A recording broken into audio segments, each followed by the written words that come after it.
আসসালামু আলাইকুম।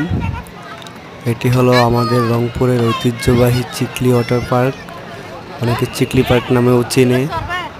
সেই চিকলি ওয়াটার পার্কের সৌন্দর্যগুলো একটু দেখানোর চেষ্টা মাত্র। সবাই দেখুন, লাইক, কমেন্ট, শেয়ার করুন।